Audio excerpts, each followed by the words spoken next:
So my name is Jessica, and I am an LPC at Eden's Counseling. So I'm a licensed professional counselor. I am also EMDR trained, and I do a lot of work with moms, with kids and teens, and a lot of parent training. So I'm here today to share our free webinar on being a parent. This is being recorded, so we ask everybody to mute your microphones. And if there's any questions, comments, or anything, feel free to put them in the chat, and I will try to check on the chat throughout the hour, as well as giving time for later to answer questions. Also, Marcus just put in the feedback form, so if anybody can fill that out, that would be great.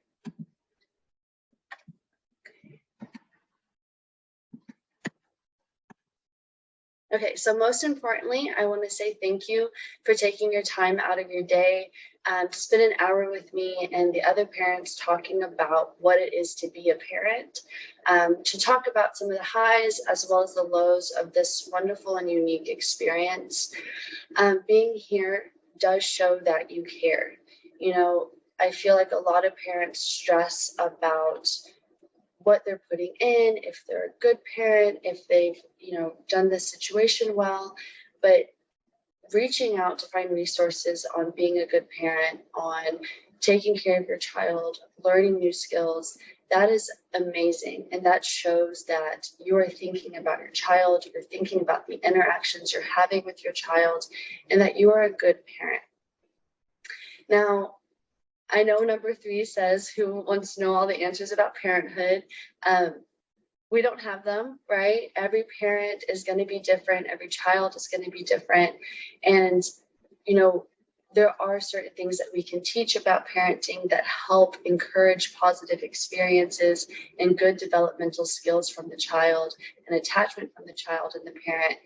But not everything is going to be cookie cutter, right? I think we all know this, but it can be stressful not feeling like we can have, all the answers at our fingertips. So I hope today you can leave having a little bit more knowledge, as well as, knowing that other parents are struggling with these things as well.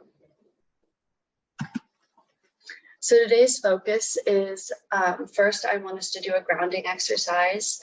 I know it's been a long day. We're probably all tired, so I want to take a moment to focus on us. And then I want to talk about parenting stressors. What do you find you struggle with? Things that happen pretty regularly, as well as things that come out of the blue that we just don't feel like we handle. I think that would be great to talk about. The main focus that I want to talk about today is parent-child interaction therapy, PCIT, and specifically the pride skills. And then later I want to work on or talk about where do you relate to these skills, if this is something that you feel like you do well in, or areas that you feel like you would struggle in incorporating these with your child. And then of course I want to leave time for questions so that we can give you as much information and help as we can. So first, as a parent, we focus so much on that child. Our whole world shifts, but we have to know who to take care of, how to take care of ourselves before taking care of others, right? Thinking about being in the airplane, and they say every time you got to put your own air mask on before helping anybody else. When we aren't taking care of ourselves as a parent, as a person, as our own human, we don't have the same capacity to give as we would if we were fulfilling ourselves. And I know, with the parents that I talk with and the clients I see a lot of guilt from parents when they do want to go take time for themselves, or they, want to spend money on them and not necessarily the child. And certain things like that is good, right? You are your own human as well. And we have to make sure that we're taking care of ourselves. So as long as, our child's needs are being met, it is okay to spoil yourself here and there too. And doing grounding exercises and self-care is not spoiling ourselves. That is something that needs to be just embedded in us, teaching ourselves how to have that self-care and that boundary. Will also teach our children to have that through their stages of their lives. So I want to take a moment and just focus on taking a little body scan from the top of your head all the way down, closing your eyes if you feel comfortable. You don't have to. Taking those deep breaths in through your nose, and out through your mouth. Noticing any tension you feel in your body. I immediately dropped my own shoulders.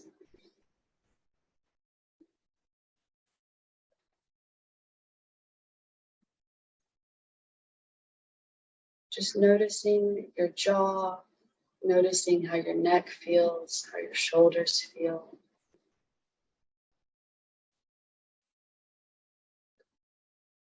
Taking a moment, noticing how our chest feels, if it's tight. With each breath, trying to push through that tightness or the uncomfortableness we feel in our bodies.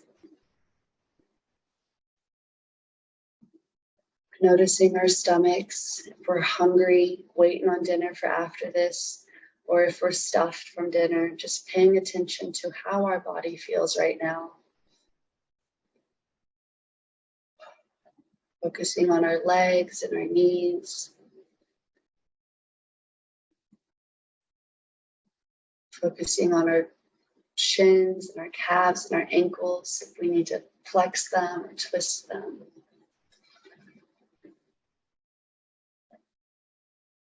And just taking a moment to acknowledge why you are here today and acknowledge that you are a good parent.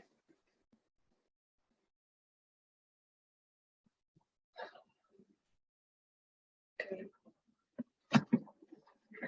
So the first question is, what stresses you out? What makes you feel like one of these two guys on the screen? And some days it feels like everything makes us feel this way. And there are other days where it just, at the end of the day, it explodes and lands on us. But just taking a moment, noticing what stresses you out. This can be something you type in the group chat. This can be something that you know, if you're watching this later online, journaling it, writing it out right now. All the little tiny, small things that annoy you, the petty things that annoy you, as well as the big things that stress us out, and those family stressors where we're really trying to solve a problem.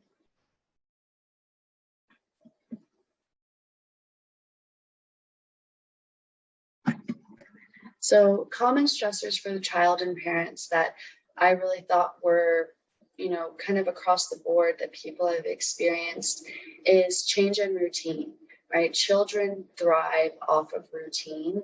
And when there's a change in it, it gives us a hiccup. And, you know, you also have to think, a lot of the times when I talk to parents, I find that sometimes we forget that children are humans, right? They're not just these little kids that are screaming and having tantrums and are loud, but they have all of the emotion capacities that we have. They have a lot of the same triggers that we have, the same stressors that we have, and they have less control of their experience, right? One, either they don't have the emotional capacity, right? The knowledge to understand everything.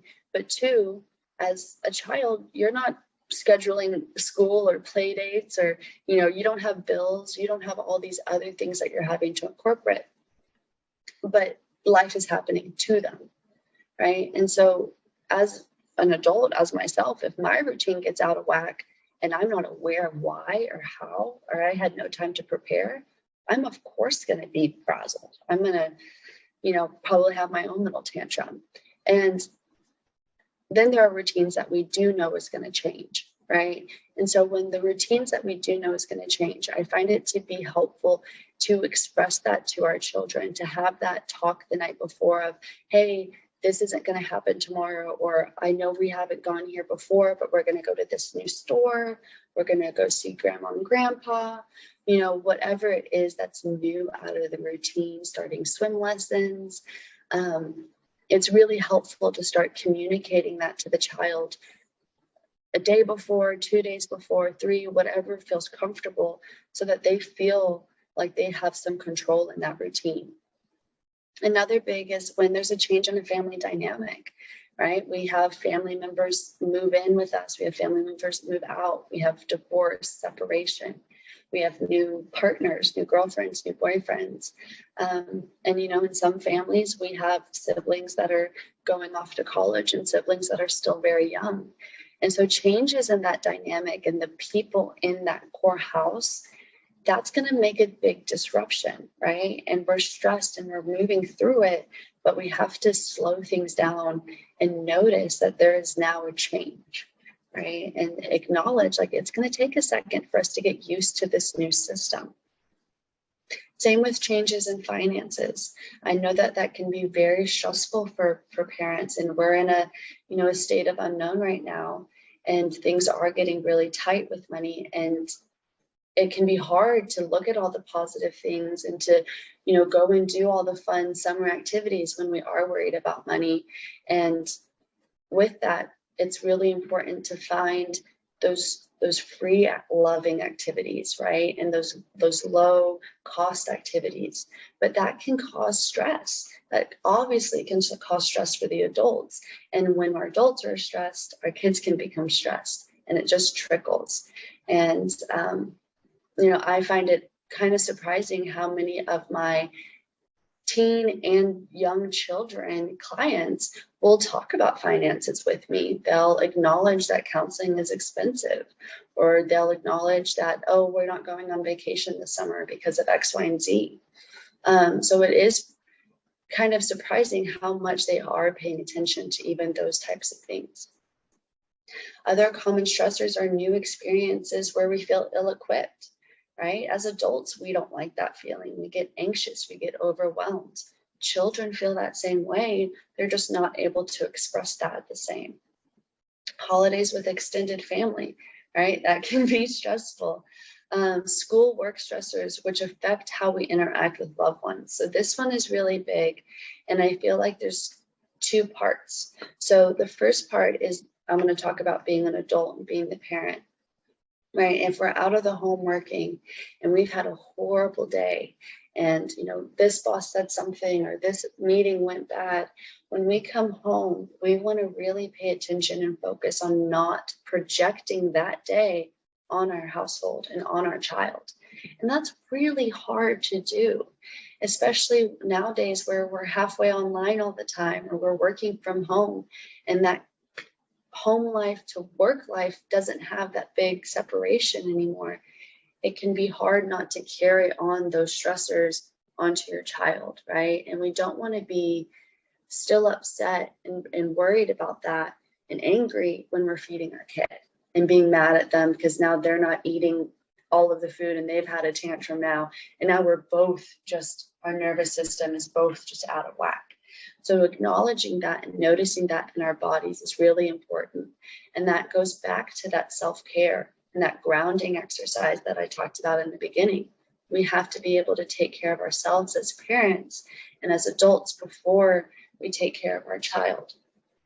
So when we notice, hey, I'm not where I should be right now, my circuit's going to be this short, what can I do? Can I do a grounding exercise before I leave my office? Do I need to drive around the block another round? Do I need to go for a walk, right? Or also, you know, depending on the age of the children, and if you have a partner, talking to your partner and say, I need 5 to 10 minutes to decompress before I come inside and get all the children hands on me, right? Talking to your partner about that can be very helpful so that you can decompress beforehand. But on the other side, with children and with going to school, they don't necessarily have that partner to lean on, and they don't necessarily have all of the knowledge of our bodies and how we're out of whack and how we're stressed and how we're overwhelmed. They just kind of just feel angry and mad, and they don't know anything more than that, right? And a lot of the times the child comes home and the parents go, homework, chores, go outside, you have to do this, this, and this. Why haven't you done this, right? And there's no time to decompress. And I know that that can be hard, when we have athletes or it's a busy schedule and we got to get that homework done, or the child takes a long time to get their homework done. But giving that child time to separate the school stress to the home will help confirm that home is a safe place for them, or that they can release that and they can set those boundaries with themselves, with their parents, with the school. And also with that, when we have a bad day and we're upset and we call our friend or our spouse, we just want to complain, right? We just want to feel validated. We want to hear that yeah, that sucks. Yeah, that wasn't right. And affirmed of why we are feeling those emotions and that it's valid. And children need that as well. Children need to be validated and affirmed and understood.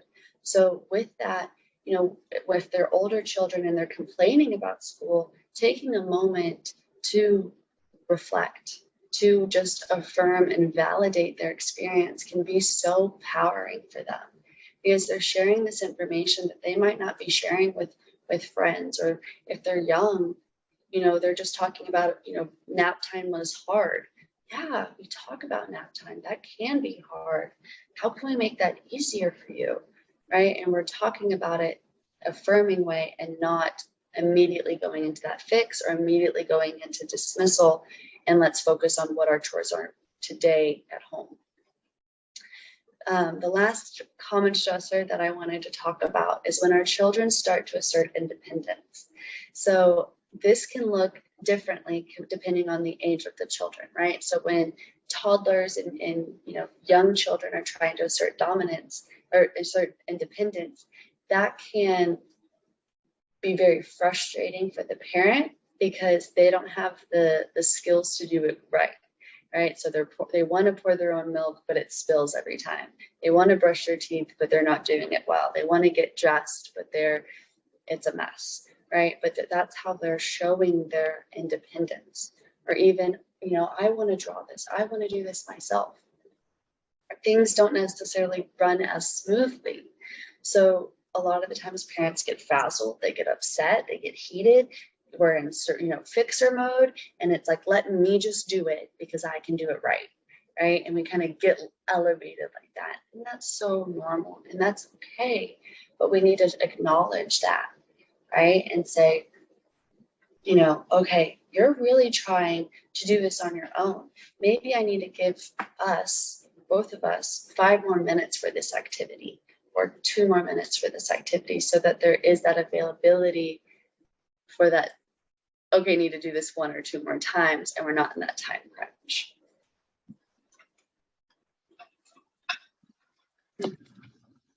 Okay, was there any other stressors that anybody wanted to share that they've experienced a lot? Give that time.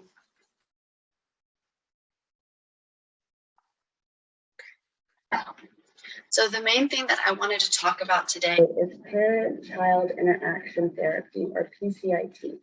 So PCIT is an evidence-based treatment developed by Sheila Edberg, and she focused on children ages 2 to 7 with behavioral and emotional issues and disorders. And with PCIT, it's usually in-person therapy with multiple sessions and different phases of the sessions, where the counselor actually uses a bug in your ear to help coach through the interactions with your child. So the parent and child play, and the counselor and the therapist is in the ear, kind of directing the parent on how to respond, how to interact, how to sit, all those types of things. So we won't be doing that today, but I'm just trying to give you some skills, some things to put your hands on to implement and practice at home. And just maybe start seeing some changes in the home. And if you want to learn more about it, please feel free to reach out. I have my email at the end of this slideshow. There are a lot of really, really good benefits from this. As well as doing my own research in this, I really was reading it and thinking this could be utilized across the board. Yes, we're talking about playing like on the floor and with children, but adults need this information, right? Teenagers need to feel this way. So it can really be used throughout all ages. And so I would also be curious to hear, how you could implement it in with your older child or, somebody that that is older. So what is PCIT, when and why? So it is during play. So it's during interactions with your child when we're on the floor or we're outside and we're just having fun. There are two forms of PCIT, and one is child-directed interaction and the other is parent-directed interaction. And today we're going to focus on the child-directed. So doing this will decrease tantrums and outbursts. It decreases negative attention seeking, and it decreases parent frustration, which I know is very important. This increases security in the child. It increases self-esteem as well as social skills because we're communicating with them, we're interacting with them, and they're gonna see that, right? And they're gonna start imitating that back to us. So what is play? So first, I want you to take a moment and ask yourself your own relationship with play. Do you remember playing as a child? Do you remember playing as a teenager, as a young adult? How do you play now as an adult, right? And what is that internal self-talk when you experience this, right? When you do it for yourself, are we making fun of ourselves? Are we talking poorly? Do we think it's stupid, right? Like, what is that? As well as what is that self-talk when we play foreign with our children? Are we knowing that it's just something I have to do? Are we hoping, okay, I got a 30-minute time slot, I'm just going to do this and hopefully she'll go to sleep afterwards, right? Like, or are we sitting there excited to engage with our child and spend time with them and see them laugh and crawl and play and explore and build, right? What is that for you? Also, I do want to acknowledge there's a huge difference between play and teaching. So when we're teaching, there are times where we give commands, where we do corrections, where we ask a lot of questions, and we're, okay, what is this? How does this make a sound? How do we build this? We're engaging, but it's a lot of questions and learning, right? And especially for young children, learning, what's a cow? What's a pig? What's a number? What is the shape? That isn't necessarily play. Because play we're gonna explain play next. So also, what does your playtime look like? Are we inside? Are we outside? Do we have the TV on? Do we have our phone or watch on? And again, where is your mind? So I know a lot of people now, really try to focus to not put the TV on as much, but we're also, we're all attached to our phones. We all are, almost all of us have Apple Watches or some type of smartwatch. And it's important to not be on these devices when we're playing with our child, right? To not just be sitting there on our phone and and we're here. And, we can get stuck doing that. And, we can get distracted and do that, and time passes. And we really want to be present and be focused on that child. And now with our watches, I really try to suggest for my parents to take their watches off when they play, because it is so easy, right, to just check real quick. But if I'm doing this, my arm is across from me, you can't see me, I'm obviously paying attention to something else, right? It's the same as being on the phone, or it's the same as watching the TV and not paying attention. So it can be very easily to get distracted. So I like to just put them somewhere else. It's not our fault, right? It just is part of the culture now. But we have to be aware of that, right? And to be present with our child, sometimes we have to remove some of our own toys. So with PCIT, the main thing I want to focus with are pride skills. So pride stands for praise, reflect, imitate, describe, and enjoy. So with praise, you're teaching your child behaviors that you like. You're acknowledging things that you do, that they're doing well. With this, you know, we're also ignoring the inappropriate behaviors. Of course, unless they're a safety concern, but we're just avoiding, we're not looking, we're not giving that attention to the negative ones, and we're only focusing on those positive, praiseworthy behaviors. With reflect, we're repeating and sometimes building upon what that child says. And this shows that the parent is listening to and encouraging improved communication, right? So when you continue to reflect what your child is saying, it's kind of making that conversation roll, and that communication skills can be built. The next is imitate. So show your child you see them and approve of what they're doing. Describe. Show your child you see them and understand what you're doing. So with describe, I like to say just narrating what is going on. That is one of my biggest things that I talk about with parents, is just narrating what you see. And the last is to enjoy. This promotes a healthy attachment. It makes it more fun for both you and the child. We want to be able to have fun. We want to be able to relax and be silly. And sometimes we have to allow ourselves to do that. And it takes a moment, but we want you to enjoy your time with your child. So what does praise look like? So here are some examples. That's a great way to, right? So that's a great way to build that fort. That's a great way to wash that toy. You're doing a nice job. You're doing a nice job of sharing your toys with your brother. You're doing a nice job of putting your toys up. You're doing a nice job having fun, right? I like it when you. So I like it when you laugh and talked with me. I like it when you color that way with those colors. I like it when you build it up high and you knock it down, right? It's neat that you remembered to.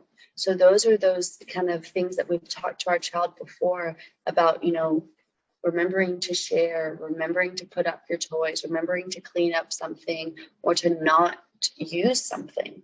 You know, that is so neat that you remembered. Thank you. What a wonderful idea too. So when you notice your child being more creative, you know, kind of ready to explore something, that's a great time to use this, because you're sharing with them that, like, that was cool, right? And how often do we as adults appreciate when somebody says, thank you for taking that time with me, or that was a great idea in that meeting. How did you come up with that? Nice job. I appreciate you. We walk out of that conversation feeling good and excited, and we're like, somebody saw me, right? That's the same thing that our children are going to feel. And they might not be able to, you know, put their shoulders back and say thank you, but it's there, and it's becoming ingrained in them that their parent is going to praise them and likes what they're doing. So the next one is reflect. Sorry. So yes, you are doing, I'm going to join you because that looks fun. So you're repeating back what the child says without necessarily changing the context of the statement, and also affirming what they're saying and doing. So the child might say, I'm drawing a princess, and the parent would say, you're drawing a princess. And this can be really good also for when children are learning words and they're saying the wrong words, or they're mixing two words together. It's a great way to just repeat, reflect what they meant to say, right? So if they, you know, said something silly, you could correct it, but you're not correcting them. You're saying, you are drawing a princess, right? You are riding a horse. If they said they're riding, a camel. You're riding a horse, right? Okay, the next one is imitate. So imitating models what they are doing. And again, this goes back to that appropriate behavior. So we don't want to, of course, imitate poor behavior because they're probably going to laugh and keep doing it, right? So saying things like, I'm going to lay like that too. I'm going to see if I can read upside down as well. And see, that's a big one, right? So I'm going to pause here and talk back about the teaching. So in a teaching moment, you might say, oh, I think that book's upside down. Let's turn it around to see if we can read it correctly. See how the letters are now? That's a teaching moment. When we're playing, we're just acknowledging. So I see that you're reading upside down. I want to try that, right? I'm going to do X, Y, and Z just like you.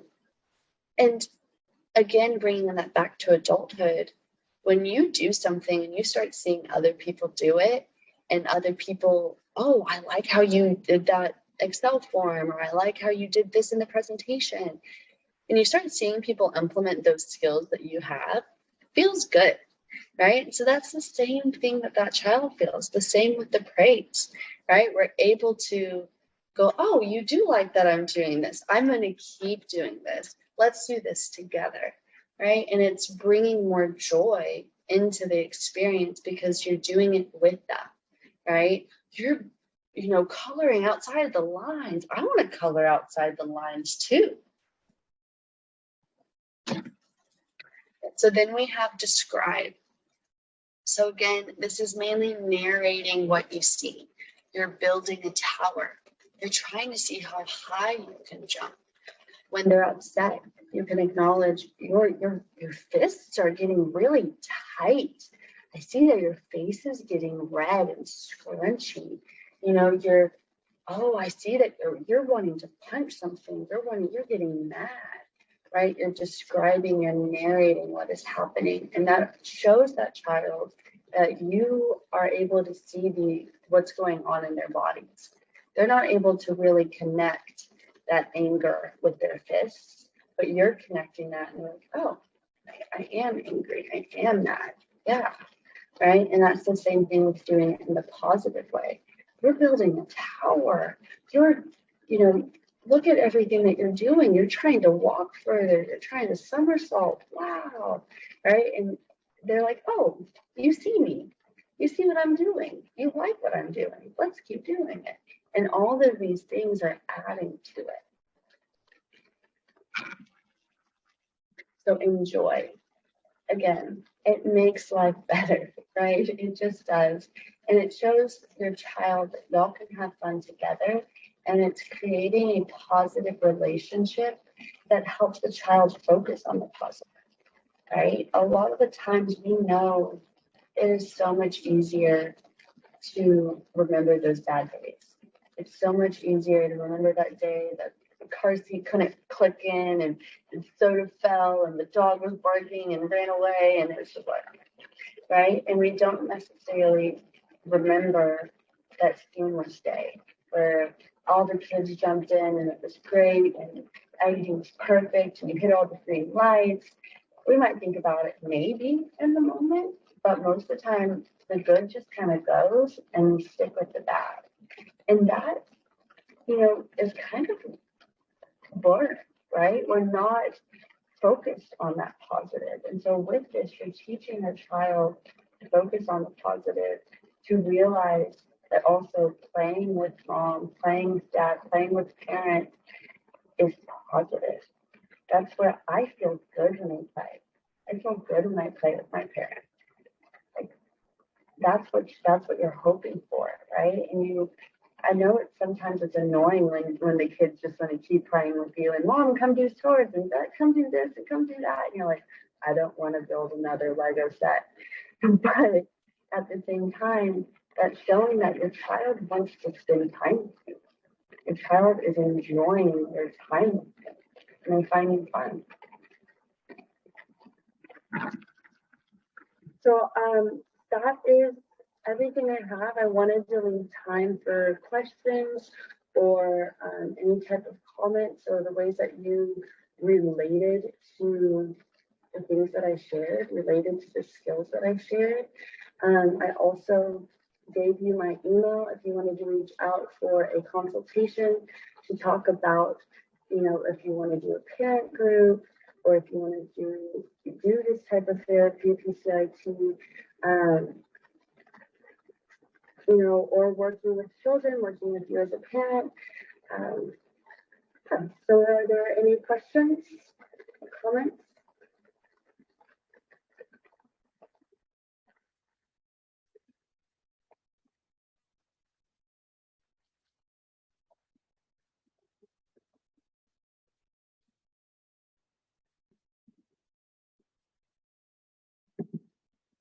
No? Okay.